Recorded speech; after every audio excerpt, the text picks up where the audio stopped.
izy zany hoe tsy mahazo autorisation ny aty Andalabe dia nivaliko izy hoe taiza moa zay mba namenareo autorisation nefa zay anatin'ny filaminana foana zavatra ataonay fa ny manakorotana dia jerenareo fotsiny dia teo zany niady hevitra teo dia hoe ka le mandany Andalambe mihitsy io izy tsy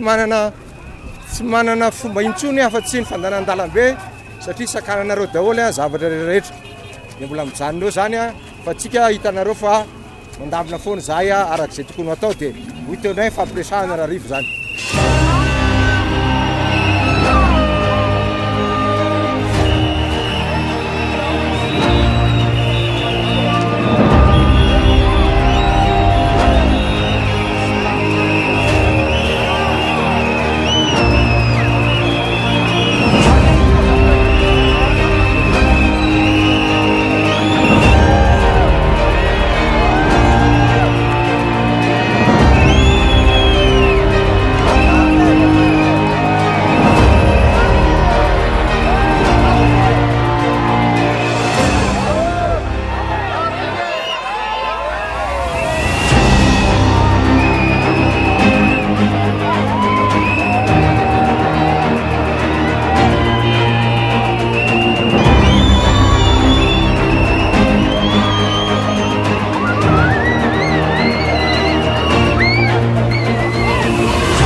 Fanatao fitsarana vombalalam-pandrenana reny efa misy mandat tsy manao sinitsony reo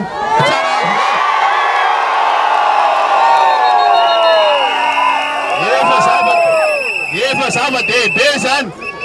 tany sabotsy hitatsika fa nanome alalana sous-préfet Navaradrano nafahatsika ny vory tamin'ny Zoma tany Sabotsynamena efa mandroso zany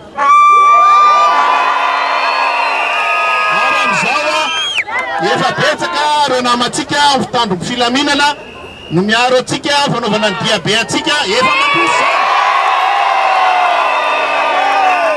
miezaka ataotsika dia mila maharitra isika fantanjona ny tantrarina dia efa nilazaina tamin'ny Sabotsy iny ary tsy maintsy ho azontsika iny ary tsy maintsy tanterahantsika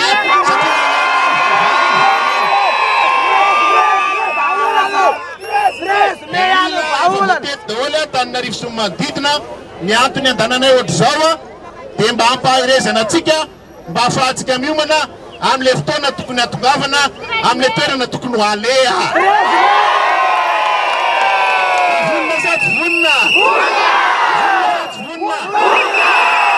nareo zao nareo rehetra zao dia mijoro satria te hanova ny tantara Madagasikara mba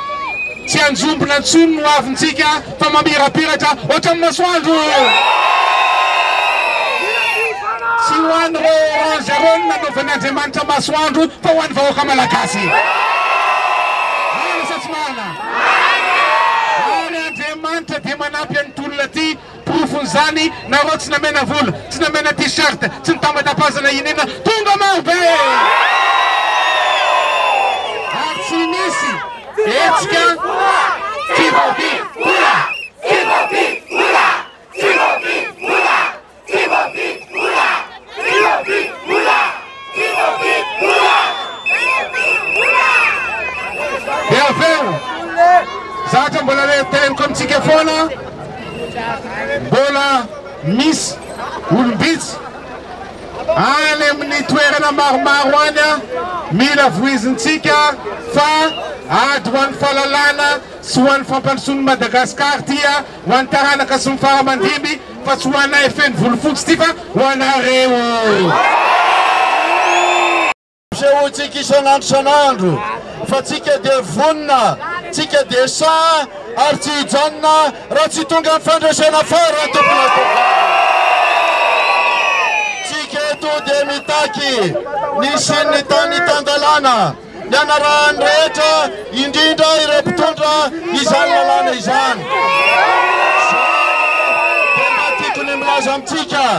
fa tsika miady ara-politika fa zareo misokomiadana any amin'ny resaka ara-toekarena satria dia misy olana indray tsy misehatra ny lavanilona fotsiny fa misehatra ny jorofo ka miara fo amin'ireny isika androany tompona. Misy barofo tena atao amin'ny ara-toekarena eo amin'izany ara-jorofo izany, zany ny aditsika ny tany-tandalana satria zany nampahatra ny Malagasy. Anatsara ny fari-piainatsika rapitso ny takitsika an'izao tsy fifidianana ihany fa zay marary ny vahoaka Malagasy ary misaotra anareo izahay satria izay mpitarika ihany fa ianareo tena manaiky.